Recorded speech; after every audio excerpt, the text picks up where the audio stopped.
Assalamualaikum warahmatullahi wabarakatuh. Selamat pagi, siang, sore maupun malam untuk teman-teman semua. Pada kesempatan kali ini kita akan membahas mengenai mata kuliah pengantar teknologi informasi. Untuk bahasan kita pada kali ini adalah pengenalan sistem operasi dan program utility ya. Setelah sebelumnya di pertemuan sebelumnya kita membahas perangkat input dan output. Untuk hari ini, untuk kesempatan kali ini kita akan membahas mengenai pengenalan sistem operasi dan program utility. Oke, untuk ke materi kita persiapan dulu ya, silakan dipersiapkan dulu hal-hal atau alat-alat pendukung ya sebelum kita ke materi. Kita akan kembali sesaat lagi. Baik, kita mulai untuk materi pengenalan sistem operasi dan program utility ya. Ini sesuai dengan apa yang sudah kita rencanakan ya. Untuk capaian pembelajaran ya, ketepatan dalam nanti diharapkan menyimpulkan peran sistem operasi dalam menjalankan komputer, kemudian menyebutkan manfaat dari Windows Utility yang tersedia. Nanti kemampuan akhir yang diharapkan ya teman-teman mahasiswa bisa menjelaskan fungsi dari sistem operasi, kemudian menerapkan pemanfaatan Windows Utility ya, kemudian mendeskripsikan jenis-jenis sistem operasi. Nah, nanti kita juga akan belajar mengenai sistem bilangan ya, biner maupun hexadesimal dan lain sebagainya yang ada di dalam sistem operasi. Oke. Untuk rencana pembelajaran ya, ini kalau khusus matrikulasi kita ada di pertemuan ke-10 ya mengenai pengenalan sistem operasi dan program utility. Oke. Nah, untuk referensi utama kita masih menggunakan dua buku ini ya, pertama dari Prof. Edi Nusasongko serta Dr. Pulung Nurtantio Andono, ini mengenal dunia komputer, kemudian ada bukunya Gary Diselli dan Misty Verma, ini dari Discovering Computer Fundamentals. Ini kita akan menggunakan dua referensi ini ya. Nah, untuk outline kita ya, pertemuan hari ini kita juga akan belajar mengenai konsep dan peran sistem operasi ya. Apa itu sistem operasi, atau kita lebih mengenal dengan OS ya, atau operating system. Kemudian mengenal jenis sistem operasi, lalu ada utility program. Kemudian nanti juga ada sistem bilangan ya di dalam sistem operasi. Oke, kita belajar dulu mengenai konsep dan peran sistem operasi atau operating system ya. Dari definisinya dulu, apa itu sistem operasi? Jadi sistem operasi atau operating system ini adalah seperangkat program yang berisi instruksi yang bekerja mengkoordinasikan kegiatan di antara sumber daya perangkat keras komputer. Nah, ini adalah sistem operasi. Jadi kalau kita memang secara garis besar ya, ketika sebuah PC ataupun laptop kita ya belum ada operating systemnya, ya tentu saja kita nanti belum bisa membuka secara lebih detail ya, secara lebih lengkap. Nah, untuk sistem operasi pada komputer ya sering juga dikenal atau disebut sebagai platform ya. Untuk platform pada komputer ini ya dapat berbeda dengan komputer lain karena platform dikembangkan sesuai dengan spesifikasi komputer. Kemudian tidak semua aplikasi ya dapat dijalankan pada semua platform ya. Ini juga berlaku untuk aplikasi-aplikasi yang ada di iOS ya, yang ada di Android ataupun lintas platform gitu ya. Ini kadang ada beberapa aplikasi yang memang tidak support gitu ya. Ya, untuk fungsinya sendiri dari operating system atau sistem operasi ini banyak sekali ya. Yang pertama tentunya memulai dan mematikan komputer ya. Ini yang pertama. Jadi ketika kita memang tidak ada operating systemnya ya tentu saja kita akan kesulitan ya untuk bagaimana kita start, kemudian kita shutdown, ini ada kesulitan ya. ketika memulai dan mematikan komputer kalau tanpa adanya sistem operasi. Kemudian operating system juga menyediakan user interface, ini sudah jelas ya. Jadi ada tampilan antarmuka yang memang ditampilkan dengan adanya sistem operasi ini ya. Lalu untuk melakukan manajemen program, manajemen memori, koordinasi tugas, konfigurasi perangkat ya, semua ini bisa dilakukan jika ada operating system yang memang terinstall di situ. Kemudian ada juga meningkatkan koneksi internet, kemudian memantau performa dari komputer kita atau dari PC kita, dari laptop kita ya, melakukan manajemen file ya, kita bisa mengganti nama folder, kemudian memindah dari satu folder ke folder yang lain. Nah ini adanya operating system ya. Ada update perangkat lunak otomatis juga bisa kita nyalakan ya, ada fiturnya kalau di Windows itu bisa update otomatis. Nah, kemudian mengontrol jaringan ya, lalu bisa juga untuk mengelola keamanan. Nah ini merupakan fungsi-fungsi dari operating system ya, yang ada di dalam sebuah komputer. Nah, kalau kita lihat dari gambar ya, ini fungsi-fungsi yang dalam sistem operasi atau operating system ya, ini bisa kita lihat tadi, bisa start and shutdown komputer ya, kita lihat dari atas. Kemudian ada administer security, ada mengontrol network atau jaringan ya, ada update otomatis di sini bisa dinyalakan. Lalu ada provide file management dan utility yang lain, melakukan monitor performance, kemudian ada di sini melakukan konfigurasi, manajemen memori, kemudian ada memanage program atau aplikasi yang ada di dalam personal komputer, bisa juga di sini ya, fungsinya adalah sebagai penyedia user interface. Nah, ini fungsi-fungsi yang tadi sudah kita bahas. Ini adalah gambarannya dari fungsi sistem operasi ya. Nah, lalu untuk tipe sistem operasi sendiri ya, jika kita pertama kali membeli komputer atau perangkat seluler baru, biasanya sistem operasi ini sudah terinstall ya. Ada juga yang mungkin DOS masih kosongan gitu ya. Nah, ada juga yang baru itu sudah ada OS baru gitu ya. Nah, ketika OS pertama kali dirilis ya, pengguna dapat meningkatkan komputernya untuk memasukkan fitur-fitur baru ya, menginstal aplikasi dan lain sebagainya. Kemudian dengan adanya peningkatan pada OS versi yang baru ini biasanya akan berdampak pada aplikasi yang digunakan ya. Ada beberapa aplikasi yang memang kompatibel ya atau cocok dengan OS versi yang baru, ataupun sebaliknya bahkan aplikasi ini tidak bisa nih kita install di OS yang baru kita install tadi. Nah, ini ada versi compatible version ya. Nah, lalu untuk tipe sistem operasi sendiri ini ada 3 ya, yang standalone, kemudian ada server, ada juga yang tertanam ya, jadi di dalam sebuah sistem komputer. Oke, kita pelajari satu persatu seperti apa yang standalone ya.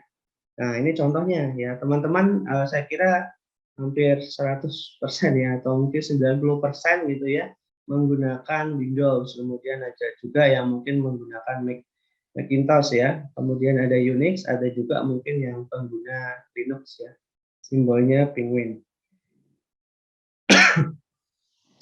Oke, selanjutnya ada juga yang tipenya server ya, sistem operasi server atau operating system server ini memang dikembangkan khusus untuk mendukung jaringan komputer ya. Sistem operasi server ini ditempatkan pada posisi server, kemudian untuk klien bergantung pada sumber dayanya ya, yang sumber daya yang memang mendukung dari server tersebut. Nah, untuk komputer klien ini biasanya berupa komputer tadi atau operating system yang standalone, kemudian bekerja sama dengan komputer server atau OS server ya. Ada beberapa jenis ya, kalau tadi yang standalone ada Windows, ada Linux, ada Unix, ada Macintosh ya. Kalau jenis-jenis OS server ini khususnya yang Windows, ini ada Windows Server, 2008, kemudian ada Unix dan Linux, ada Solaris, ada network ya. Ini memang khusus dikembangkan untuk mendukung jaringan pada komputer ya, OS server. Kemudian ada juga yang embed ya. Embed OS ini biasanya diterapkan pada mobile device ataupun smartphone ya. Embed OS yang populer saya kira ada Windows Phone, kemudian Palm OS, ada iPhone, ada BlackBerry, ada Google Android ya.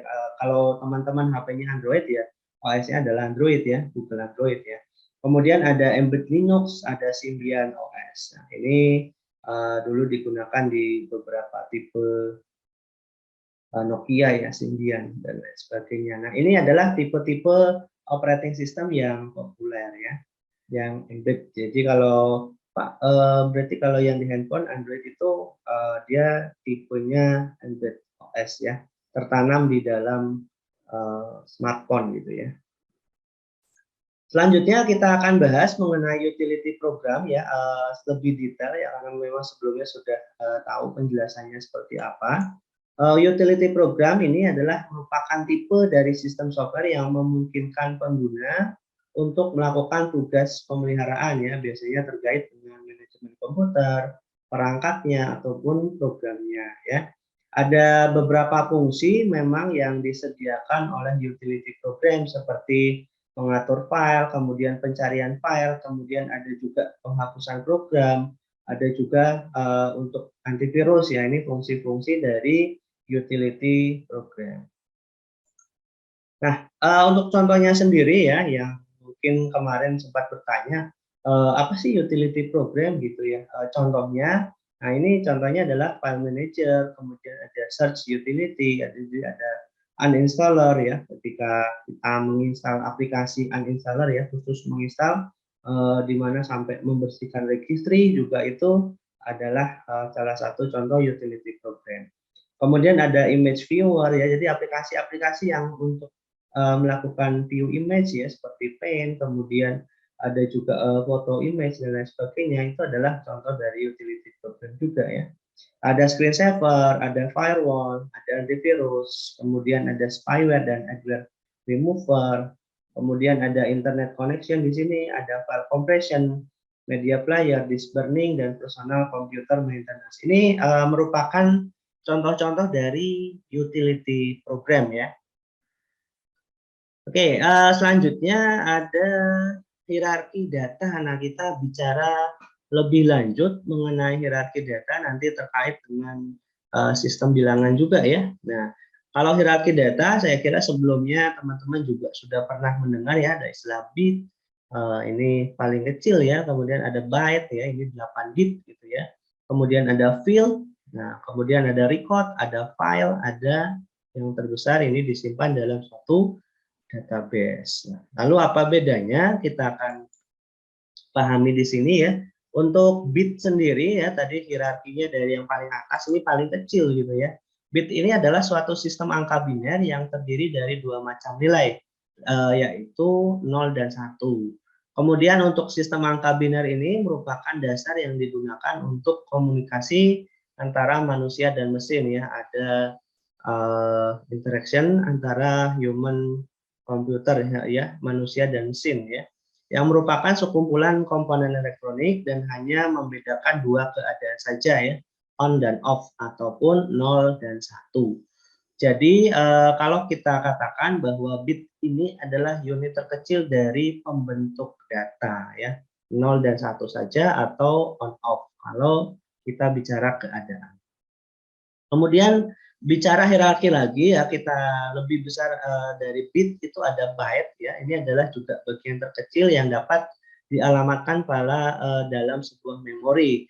Byte ini tadi adalah sekumpulan bit yang secara konvensional terdiri dari kombinasi 8 bit ya. Jadi kalau satu byte itu ada 8 bit ya. Satu byte digunakan untuk mengkodekan satu buah karakter ya. Jadi misalkan mau huruf A saja ya itu ada 8 bit atau 1 byte gitu ya. Contoh ada kemarin kita sudah belajar ada kode ASCII, juga ada kode ABC, DIC ya. Kita biasanya yang paling banyak digunakan adalah kode ASCII ya, American Standard ya. Untuk G atau J adalah 10, 10, 10, 10 ya, 10, 10, 10, 10, 10. Itu adalah kode aslinya untuk J ya. Jadi byte ini adalah kumpulan bit yang membentuk satu karakter, baik huruf, angka, maupun tanda. Kemudian dengan kombinasi 8 bit kita bisa memperoleh 256 karakter atau 2 pangkat 8. Nah, itu byte ya, jadi ada 8 bit. Nah, itu adalah byte. Kemudian ada juga yang hierarki data selanjutnya adalah bit atau kolom. Ini adalah unit terkecil yang disebut data ya. Kolom gitu ya. Field ini merupakan sekumpulan byte yang punya makna. Contoh, Joni merupakan file nama. Jadi file itu ibarat kumpulan karakter yang membentuk sebuah kata ya. Itu hierarkinya. Kemudian ada juga yang lebih besar lagi dari field, ada record ya. Ini contohnya tadi.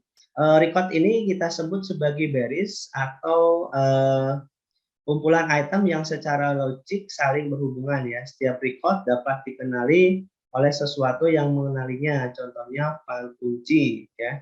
Field kunci, gambar satu di sini merupakan contoh dari record ya. Contohnya nama Joni, khususnya IS101, grade-nya E ya, atau A. Jadi record ibarat kumpulan kata yang membentuk satu kalimat yang berarti misal gambar satu mewakili Joni menempuh mata kuliah MIS kode IS101 dengan nilai A. Itu adalah record ya. Jadi satu baris kumpulan data gitu. Ada juga yang lebih besar lagi ya. Jadi kita sebut dengan nama file ya atau tabel. Ini adalah kumpulan record ya. Kalau Joni satu baris itu adalah satu record ya. Jadi kalau banyak record misalkan ada Joni, kemudian ada Karen, ada Emily. Nah, ini adalah yang disebut dengan tabel ataupun file ya. Kita sebut dengan file ya.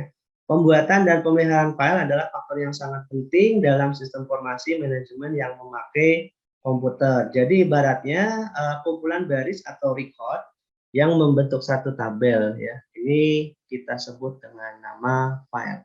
Ya, misal gambar 2 mewakili tabel nilai mata kuliah PTI. Nah, ini adalah contoh dari file ya. Ya, jadi perlu dipahami dari yang paling kecil dulu tadi ya, ada bit, nah ini hanya 0 dan 1, kemudian ada byte itu hanya satu karakter ya, misalkan J. Kemudian ada O, itu 2 karakter ya, dan seterusnya. Itu nanti akan menjadi Joni gitu ya, itu kita sudah beri nama field ya. Kemudian kalau lebih besar lagi, ada record, kemudian Joni mengambil kursus IS101 dan grade-nya A. Nah, itu baru satu record. Kemudian kalau beberapa record kita gabungkan, itu kita sebut sebagai file atau tabel. Nah, ada yang lebih besar lagi ya, namanya adalah database ya. Database ini merupakan kumpulan file-file yang berhubungan secara logis dan digunakan secara rutin pada operasi-operasi sistem informasi manajemen ya. Jadi ini kumpulan dari beberapa tabel ya. Kalau kita bicara mengenai database, kita sebut kumpulan dari beberapa tabel ya. Sebuah database umumnya berisi elemen data yang disusun ke dalam file-file yang diorganisasikan berdasarkan sebuah skema ataupun struktur tertentu ya, tersimpan di dalam hardware komputer dan dengan software untuk melakukan manipulasi data sesuai dengan data yang diinstruksikan. Jadi kesimpulannya bahwa suatu database ini adalah menunjukkan suatu kumpulan tabel yang dipakai dalam mungkin lingkup perusahaan atau instansi tertentu gitu ya. Contoh database adalah database akademik ya, ada file-file mahasiswa. Ya kalau ada tabel mahasiswa itu satu file, kemudian ada tabel dosen itu satu file, kemudian ada tabel kurikulum, ada tabel jadwal. Nah, kalau semuanya digabungkan menjadi satu, mahasiswa, dosen, kurikulum, dan jadwal itu adalah contoh dari database. Nah, contoh database yang sederhana ditunjukkan oleh gambar ini. Nah, ini adalah bisa kita lihat sebagai hierarki data ya. Tadi kalau bicara mengenai bit itu yang paling kecil 0 dan 1, belum terbentuk karakter. Nah, karakter. Nah, ini huruf S di bawah ini ya, Surabaya misalkan S itu adalah satu karakter atau kita sebut sebagai 1 byte ya. Kemudian kumpulan byte itu akan menjadi field ya. Benny ini udah ada 4 karakter ya. Nilai fieldnya Benny. Nah, kalau sudah gabungan kita sebut sebagai record ya. Ada record 1, record 2 dan seterusnya sampai record n ya. N itu tidak terbatas. Nah, kemudian ada nama field ya tadi, ada ID pegawai, nama, alamat dan lain sebagainya. Kemudian satu tabel ini kita sebut sebagai file pegawai ya. Ada file pegawai, kemudian ada file dosen, ada file mahasiswa, file keuangan dan sebagainya. Itu kita sebut sebagai database ya. Ada terdiri dari beberapa file ataupun tabel. Jadi kumpulan beberapa file ataupun kumpulan beberapa tabel kita sebut sebagai database. Nanti teman-teman bisa memahami cara pelan-pelan ya. Kalau misalkan belum jelas, boleh ditanyakan untuk hierarki data tersebut. Nah, selanjutnya ini kita agak mikir ya, mulai mikir mengenai sistem bilangan ya. Nah, ini sistem bilangan secara matematis bisa ditulis seperti contoh di bawah ini, ada D, kemudian indeksnya R ya, DN1, kemudian DN-2 dan seterusnya sampai min N. Kemudian kalau dari sistem nilai itu ada DR ya, ini sigma N dikurangi 1, kemudian I-nya sama dengan min N, DI kali R kuadrat, RI ya, R kuadrat. Nah, kita lihat di sini untuk macam sistem bilangan ya, ada beberapa macam sistemnya. Nah, teman-teman perlu mengingat nih, ada desimal, ada biner, ada oktal, ada heksadesimal ya. Perlu diingat ada 4 bagian di sini. Kita pahami dulu kalau desimal itu R-nya adalah 10 atau radiksnya 10 ya. Ada mulai dari 0. 0, 1, 2, 3, 4, 5, 6, 7, 8, 9. Itu ada 10 radiks ya. Ada elemen atau digitnya 10 gitu ya. Contohnya 255 indeksnya 10. Kemudian kalau biner tadi ya, biner itu R-nya 2 adalah antara 0 dan 1 ya. Ya, itu kita beri contoh ya, 1111 indeks 2 gitu ya. Jadi kalau desimal indeksnya 10, biner itu indeksnya 2. Oktal ya, oktal itu indeksnya 8. Walaupun dia sampai 7, tapi kita hitung dari 0. Ya, 0, 1, 2, 3, 4, 5, 6, 7. Contohnya 377, 8 itu adalah oktal gitu ya. Kemudian ada juga yang lebih banyak radiksnya, itu adalah heksadesimal. Heksadesimal ini sampai dengan 16 ya. Kalau kita hitung dari 0 ya, ini memang awalnya dari 0 bukan dari 1 ya. 0, 1, 2, 3, 4, 5, 6, 7, 8, 9, bukan 10 tapi merujuk kepada A, kemudian B, C, D, E, F sampai F ya, itu heksadesimal. Jadi ada 16 karakter. Kalau oktal ada 8 karakter, kalau biner adalah ada 2, 0 dan 1. Kalau desimal dari 0 sampai 9, itulah desimal. Oke, bisa kita lihat tabel di bawah nih untuk melakukan konversi ya dari desimal ke heksadesimal ke biner ya. Desimalnya 0, heksadesimalnya 0, binernya adalah 0000, itulah kodenya gitu ya. Kemudian kalau 1 dari sisi desimalnya adalah 1, heksanya 1, binernya adalah 0001. Kemudian 2, 0010 dan seterusnya, kemudian sampai dengan 9 ya. 9, desimalnya 9, heksanya 9, binernya itu adalah 1001. Nah, sepertinya ini memang harus dicatat ya teman-teman untuk kodenya. Kemudian kalau desimalnya 10 itu di heksa itu adalah A ya, karena memang tidak ada 10 kalau di heksa ya, adanya A, B, C, D gitu ya. Sampai dengan 15 itu adalah F, kalau binernya adalah 111. 111 4 kali ya satunya. Itu kode untuk binernya. Oke, ini ya bisa dilihat ataupun dicatat ya untuk kode bilangannya. Nah, bagaimana cara kita mengkonversikan desimal ke biner ya, konversi bilangan dari desimal bulat ke bilangan biner ini adalah dengan menggunakan pembagian dengan 2 secara suksesif sampai sisanya adalah 0. Sisa pembagian membentuk jawaban, yaitu sisa yang pertama akan menjadi LSB atau less significant byte, significant bit, dan sisa yang terakhir akan menjadi MSB atau most significant bit. Ya, kita bisa lihat di samping ya. Kita mau mengkonversikan dari desimalnya misalkan 75 ya, dari angka 75.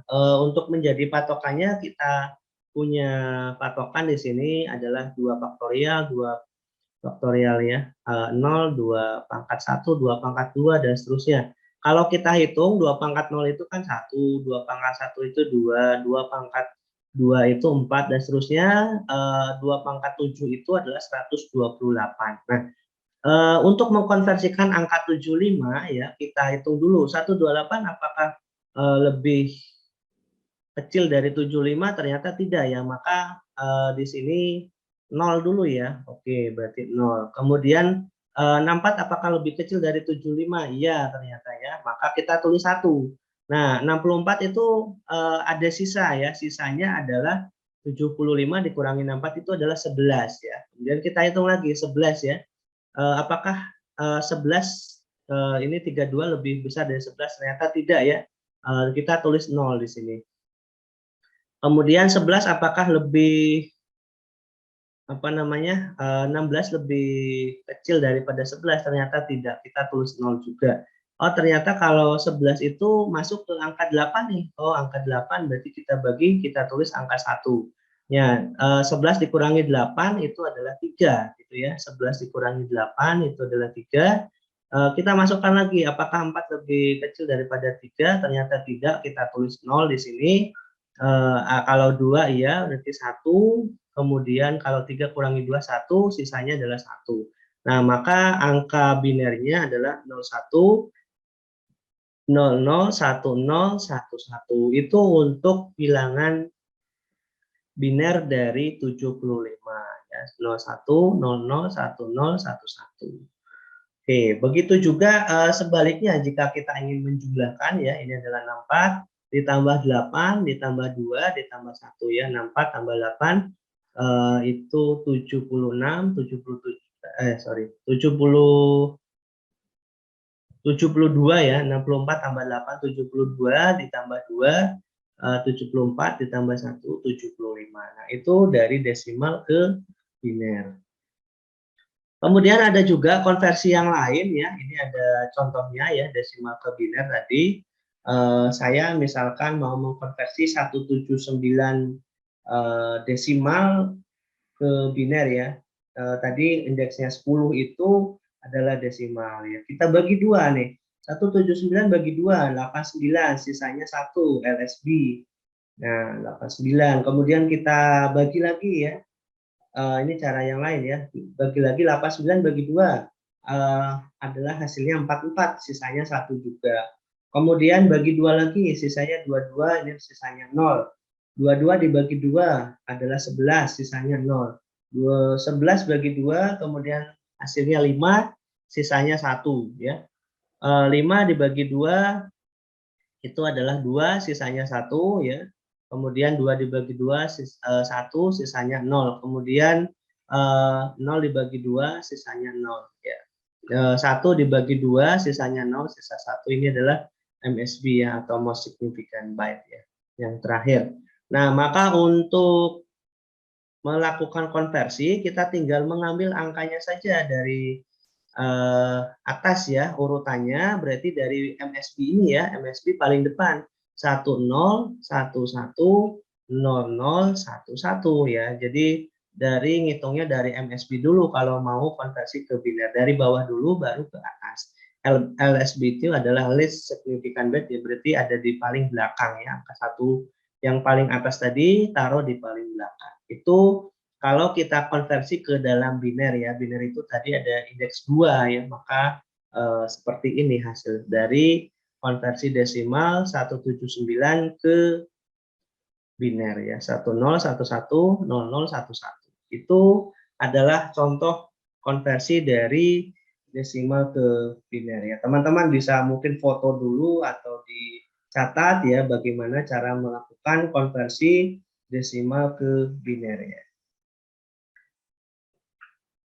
Oke, selanjutnya ada desimal ke oktal ya, konversi bilangan desimal bulat ke bilangan oktal ya. Tadi menggunakan, kalau biner tadi menggunakan pembagian 2, kalau oktal ini tadi adalah indeksnya 8, maka gunakan pembagian dengan 8 secara suksesif sampai sisanya 0 ya. Sisa-sisa pembagian nanti akan membentuk jawaban, kurang lebih sama caranya dengan tadi, dengan yang biner, yaitu sisa yang pertama akan menjadi least significant bit atau LSB, dan sisa yang terakhir akan menjadi most significant bit atau MSB ya. Kita bisa lihat di sini contoh konversi dari 179 ya, 179 desimal ke oktal ya, 179 ya. Tadi kalau biner dibagi 2, kalau oktal dibagi 8 ya. 179 bagi 8 ya, hasilnya adalah 22, berapa ya? 22, sekian. Tapi kalau kita ambil angka bulatnya saja depannya 22, kemudian sisanya adalah 3. 22 kali 8 ya itu adalah 176 gitu ya. Sisanya 3, ini adalah LSB. Kemudian 22 dibagi 8 lagi ya. 22 dibagi 8 itu adalah 2 ya. Berarti 16, sisanya adalah 6 ya. 22 dikurangi 16 sama dengan sisanya 6. Kemudian 6 dibagi 8 itu kan nggak bisa tuh, maka kita tulis 2 itu kan tadi hasilnya 2 dibagi 8 itu kan nggak bisa, maka kita tulis 2 bagi 8 adalah 0, sisanya adalah 2, itu kita sebut sebagai MSB. Nah, cara mengurutkan konversinya kita hitung dari bawah dulu, dari MSB dulu, baru ke LSB ya. Maka urutannya adalah 2, 6, 3 ya. 2, 6, 3. Ini 8 ya. Oktal. 179 desimal sama dengan 263 oktal ya. Itu ya caranya. Ya, ini teman-teman mungkin difoto dulu caranya ya biar lebih paham. Difoto contohnya seperti ini ya. Screenshot boleh ya atau difoto. Cara konversi dari desimal ke oktal.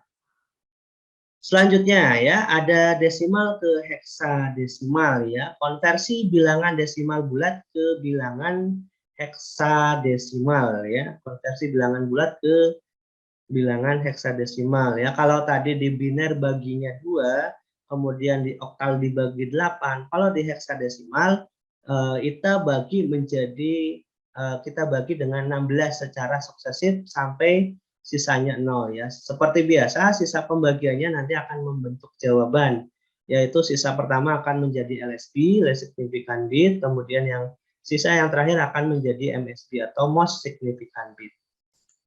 Nah, kita lihat di sini ya, contoh konversi 179 desimal ke heksadesimal ya. 179 dibagi 16 itu adalah 11 ya. Kalau kita hitung 11 kali 16 itu 176 juga ya. 176 sisanya adalah 3. Nah, maka 11 dibagi 16 itu adalah 0 ya. Sisanya otomatis 11. Nah, perlu teman-teman ingat juga bahwa tadi 11 dalam bilangan heksadesimal berarti adalah B. B ya, B atau 11. Jangan menulis angka 11, tapi karena di heksadesimal itu 11 itu B, maka kita tulis B. Jadi hasil konversinya adalah 179 desimal ini adalah B3 heksadesimal ya. Mengurutkannya dari bawah, B kemudian 3 ya. Perlu diingat juga tadi rumus yang pertama yang ini ya.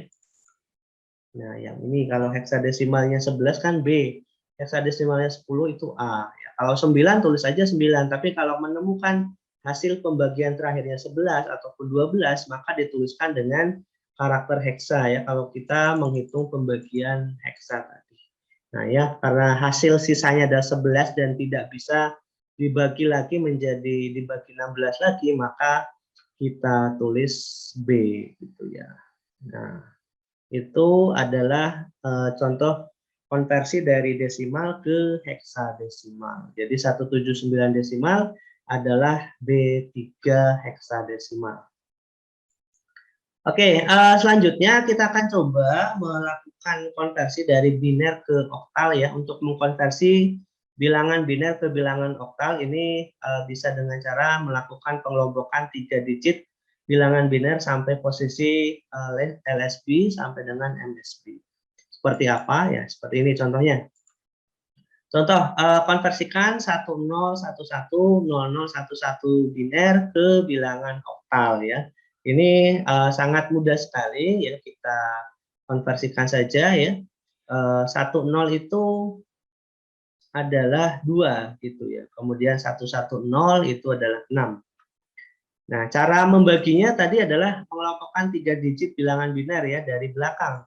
Ya, ini kita bagi dulu 110 ya dari belakang. Kita jadi 3 karakter ya, 110, kemudian karakter yang kedua kita ambil lagi 011 ya, 011 yang hitungnya dari belakang pokoknya, jangan dari depan. Kemudian sisanya kan ini 2 karakter ya, 0 dan 1, maka atau 1 dan 0 kalau dari depan bacanya. Nah, maka baru kita konversikan ya. Jawabannya adalah kalau 10 itu adalah 2, bukan 10 ya, tapi 10 itu adalah 2, kemudian 110 itu adalah 6, kemudian 011 itu adalah 3. Jadi 10110 011 biner adalah 263 oktal. Ya, jadi sebenarnya rumus kuncinya teman-teman ada di sini ya. Ada di sini. Jadi teman-teman harus paham nih untuk rumusnya tadi ya.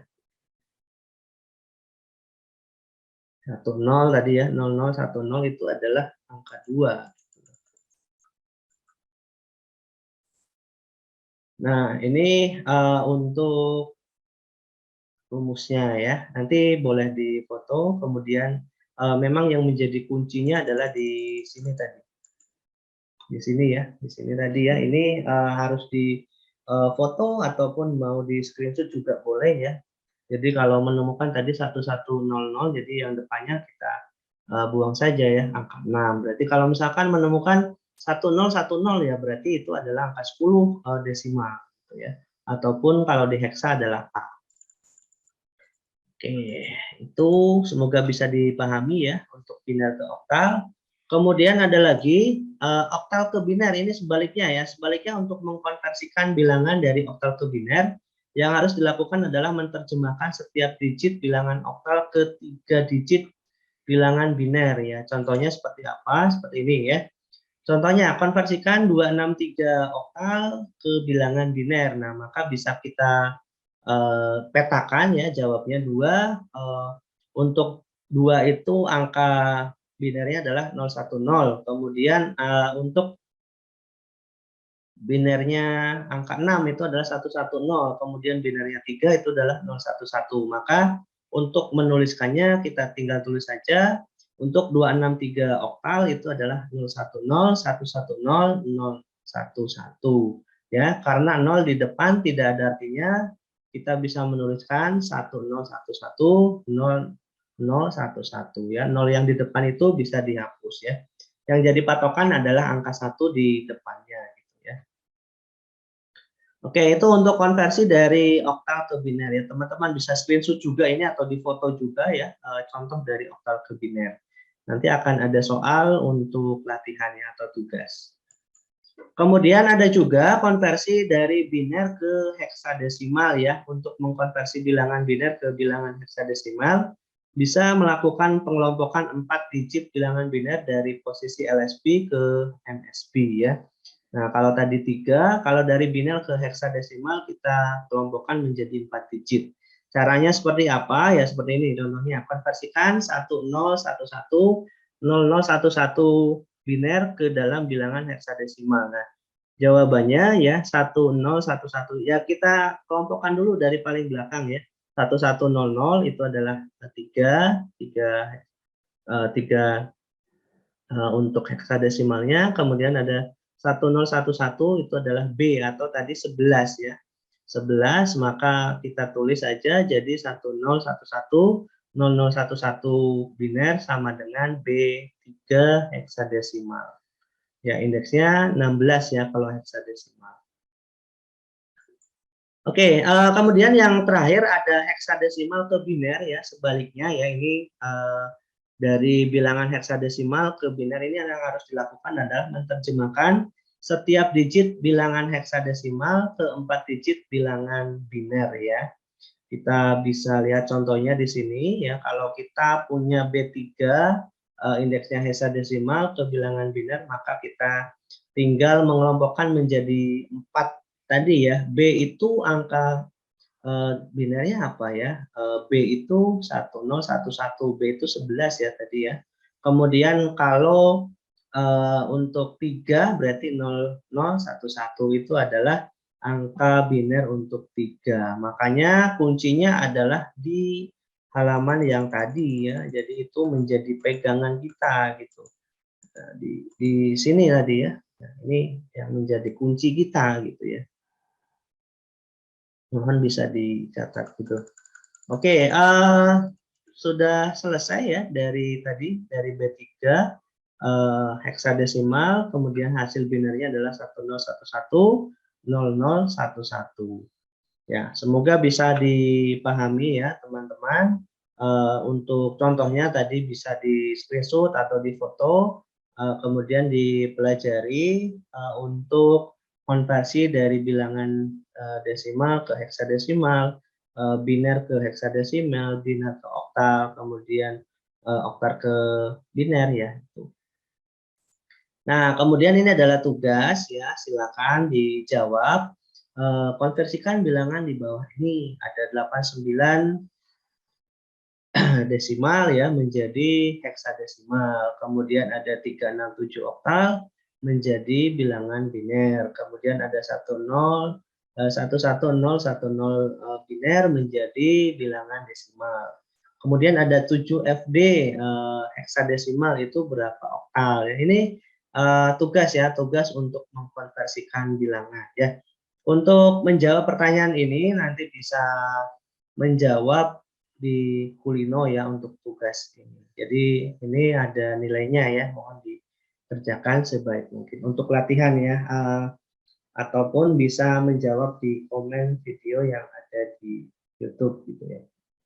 Oke, terima kasih teman-teman untuk perhatiannya hari ini ya, untuk pertemuan kali ini ya, saya ucapkan terima kasih.